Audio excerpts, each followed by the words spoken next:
जी, अस्सलाम वालेकुम। Welcome to Pakistan stock नेटिक। उम्मीद है कि आप तमाम दोस्त खैरियत से होंगे। वीडियो के पहले हिस्से में आपके सवालात शामिल करते हैं और फिर इंशाल्लाह दूसरे हिस्से में जो है वो मार्केट को डिस्कस करेंगे। चलते हैं और जो पहला सवाल है उसको शामिल करते हैं। पहला सवाल जो है वो फैसल रहमान साहब का कहते हैं जी कि डॉलर में इंक्रीज़ आ गया, आएगा या आ गया तो मार्केट में कैसे इंक्रीज़ आ गया? ठीक है, जबकि आपने कहा था कि ऑपोजिट होगा। ये मेरा ख्याल है फैसल साहब ये कह रहे हैं कि जब डॉलर ऊपर जाता है तो मार्केट नीचे जाती है, जो मैंने कहा था। लेकिन मार्केट भी ऊपर गई और डॉलर भी ऊपर गया, तो चलें सर आज वो हिसाब बराबर हो गया ना। ठीक है ना। आपका शिकवा था, वो मार्केट को पता लगा कि जी वो हमारी बात गलत साबित हो रही है, तो वो फिर सही हो गई आज। आगे चलते हैं जी। अगला सवाल जो है वो बासित अदनान साहब का है। कहते हैं जी कि सी पी बी की 95 रुपये, तकरीबन 96 रुपये की बाइंग है, होल्ड और सेल। सर अब तो लुटिया जो है वो नीचे चली गई है, इसलिए खामोशी से बैठे रहें, जो होना था सो हो चुका। आगे चलते हैं। बाबर खान साहब हैं, कहते हैं जी कि दुबई में रहता हूँ, रोशन डिजिटल अकाउंट ठीक रहे या पाकिस्तान स्टॉक एक्सचेंज ठीक रहेगा? देखिए ये थोड़ा सा समझ लें। रोशन डिजिटल अकाउंट जो है ये एक एक्सेस देता है आपको, जिसमें आप डायरेक्ट जो है वो पाकिस्तान स्टॉक मार्केट में काम करते हैं। ठीक है, ये कोई दो मुख्तलिफ चीज़ें नहीं हैं। सिर्फ फ़र्क इतना है कि रोशन डिजिटल अकाउंट के थ्रू अगर आप करते हैं तो आपको थोड़ा सा लिमिटेड काम करना पड़ता है, लेकिन अगर आप डायरेक्ट स्टॉक मार्केट में किसी ब्रोकर के पास अकाउंट खुलवाते हैं तो वो थोड़ा सा ईजी हो जाता है। बहरहाल दोनों एक ही चीज़ के दो नाम हैं। रोशन डिजिटल एक उन्होंने एक्सेस दी है ओवरसीज़ पाकिस्तानीज़ को, लेकिन खान साहब आप एक चीज़ ये भी याद रखिएगा कि आप पाकिस्तान से बाहर बैठे होने के बावजूद भी वहाँ से पाकिस्तान स्टॉक मार्केट में रोशन डिजिटल के अलावा भी अकाउंट खोल सकते हैं, इसमें कोई मसला नहीं है। मैंने यूके में रहते हुए ही अकाउंट ओपन किया था और मेरे रोशन डिजिटल के दो अकाउंट्स, दो भी नहीं बल्कि मेरा ख्याल अब तो मुझे याद भी नहीं है, शायद 3 अकाउंट्स हैं। वो अलग बात है कि मैं रोशन डिजिटल इस्तेमाल नहीं करता, वो मेरे कुछ अपने मामलात हैं। बाबर साहब का दूसरा मैसेज है, कहते हैं जी कि मार्केट में अकाउंट खुलवाने और इन्वेस्ट करने के लिए कितना बैलेंस होना चाहिए, कम से कम इन्वेस्टमेंट कितनी होनी चाहिए, ब्रोकर का कितना कमीशन होता है? देखिए ये मुख्तलिफ हैं, लेकिन मैं आपको वो क्या कहते हैं मोटा मोटा सा बता देता हूँ कि अगर आप 10 रुपये से नीचे का शेयर, 10 रुपये तक का शेयर खरीदते हैं तो उसकी कमीशन होती है 0.03, और अगर इससे ज़्यादा होगी तो उसकी कमीशन होती है 0.15%। ठीक है, ये तो मैंने आपको बता दिया। बाकी जहाँ तक रहा सवाल इस चीज़ का कि कितना पैसे कितने होने चाहिए, तो आप तो सर 20,000 से भी शुरू कर सकते हैं, लेकिन ये डिपेंड करता है कि आप किस ब्रोकर के पास अकाउंट खोलते हैं। कुछ ब्रोकर हजरात कहते हैं जी कि आपके पास 1 लाख का बैलेंस होना चाहिए, कुछ 3 लाख का कहते हैं, कुछ जिनको हम गरीब लोगों को जानते हैं वो 5,000 में भी अकाउंट खोल देते हैं। ठीक है ना, तो बस समझ लीजिए कि ये हर एक की अपनी अपनी पॉलिसीज़ है। वैसे हमारा अगर कोई हमसे पूछे तो हम ये कहते हैं कि आपके पास 3 लाख होना चाहिए अगर आप स्टॉक मार्केट में डायरेक्ट काम करना चाहते हैं तो। उम्मीद है खान साहब समझ आ गई होगी, ना आई हो तो दोबारा पूछ सकते हैं। मसूद महबूब साहब हैं, कहते हैं जी कि सर पीएसओ की बाइंग रेंज क्या होनी चाहिए आजकल? आजकल जिस प्राइस पर है इसको थोड़ा थोड़ा पकड़ना शुरू कर दें। सईद साहब हैं, lord chemical, please advise about this scrips, I have this 18 रुपये में ख़रीदा है। सर सुबह जब चढ़ेगी ना कल मार्केट तो 50% जो है वो बगैर सोचे समझे बेच दीजिएगा। आगे चलते हैं। आगे चलते हैं जी। और गुलाम मोहम्मद साहब हैं, कहते हैं जी कि it's very easy if supreme court in review petition case they give judgment ex Prime Minister Imran Khan's move to dissolve assemblies is validated and election shall be pro on the go, so it can be happen, it is Pakistan, any decisions can be expected। Sir आपका तज्जिया sir आँखों पे, आप भी दुरुस्त कह रहे हैं। आगे चलते हैं। फ़ारूकी साहब हैं, बहुत शुक्रिया सर। आगे चलते हैं। हनीफ साहब हैं, कहते हैं जी प्रेमा 20 पर ख़रीद लें, ब्रीज के आसपास। देखिए अगर 20 में आपको प्रेमा मिल रहा है और 21-22 रुपए में अगर आपको दी ऑर्गेनिक मीट मिल रहा है, तो मेरा ख्याल ऑर्गेनिक मीट अच्छा है।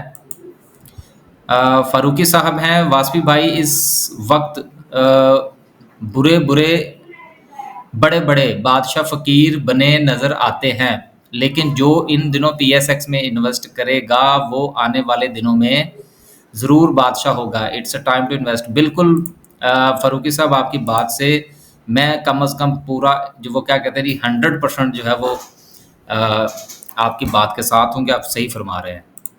जुनेद साहब हैं, मेपल और ट्रीट इस रेट पर बाय कर सकते हैं, लोटे केमिकल को कैसे देखते हैं आप? लौटे का वक्त गुजर चुका है सर जी। आगे चलते हैं। जुनेद साहब का दूसरा मैसेज है, यूनिटी को होल्ड करें, 30 प्लस नज़र आता है आपको? नहीं सर, मुझे तो नज़र नहीं आता।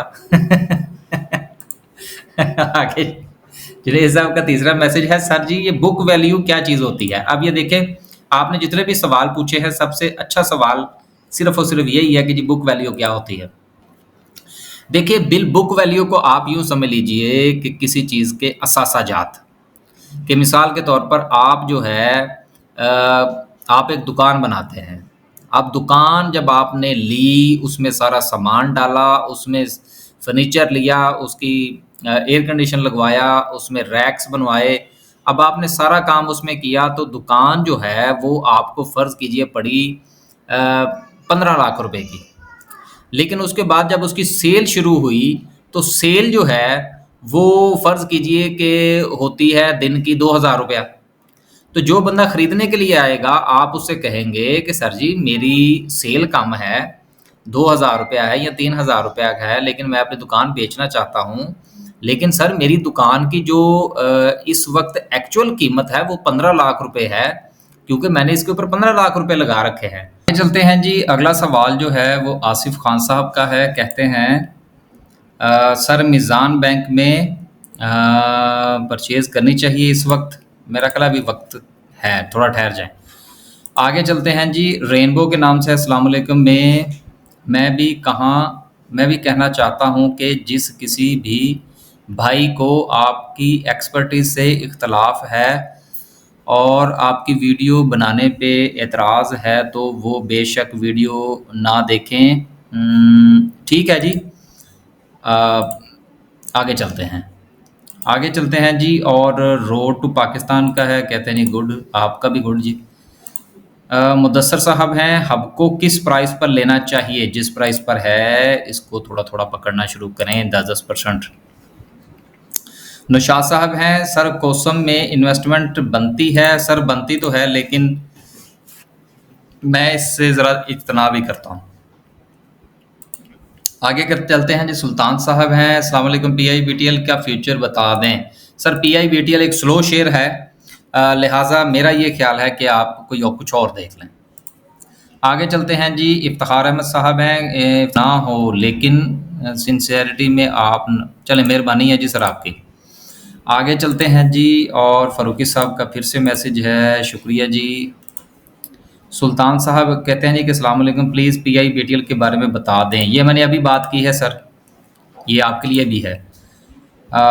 हामिद रज़ा साहब हैं, अली रज़ा साहब, राय अली साहब हैं, शुक्रिया जी। गोभी, पता नहीं गोभी है या गोब्स है, कोब्स capital, enjoy the video here, thanks for the insight and keep up. चले, मेहरबानी है जी आपकी।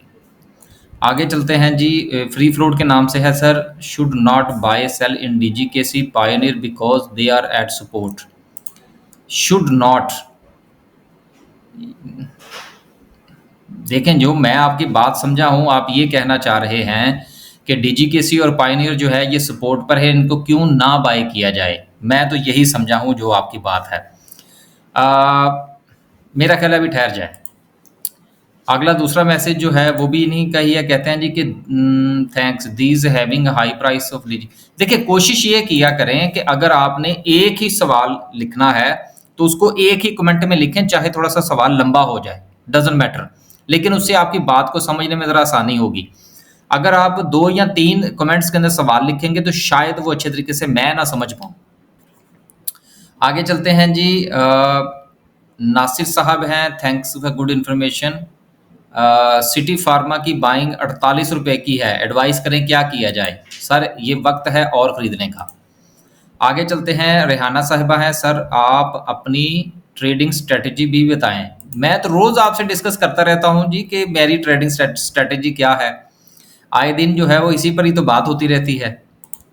आगे चलते हैं जी, और अब्दुल रहमान साहब हैं, किसी भी शेयर्स की बाइंग सेलिंग की स्ट्रेटजी बता दें और लेवल भी, और स्टॉप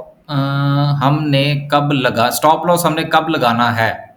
स्टॉप लॉस हिट के बाद शेयर्स दोबारा अपनी प्राइस पर, देखें ये चीज़ें जो है ना, कि कोई शेयर जो है वो किस प्राइस पर खरीदना चाहिए, सिर्फ प्राइस ही काफ़ी नहीं होती, उसके साथ मुल्की हालात भी इम्पॉर्टेंट होते हैं।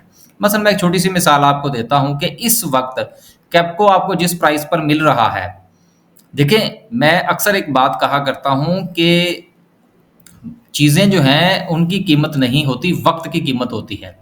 एक ही वक्त में एक शेयर आपको 10 रुपए का या 50 रुपए का महंगा लग रहा होता है, और वही शेयर जो है वो दूसरे वक्त में आपको 50 रुपए का सस्ता लग रहा होता है। अब यहाँ पर आप क्या कहेंगे कि शेयर महंगा है या शेयर सस्ता है? नहीं, हालात अच्छे हैं या हालात बुरे हैं।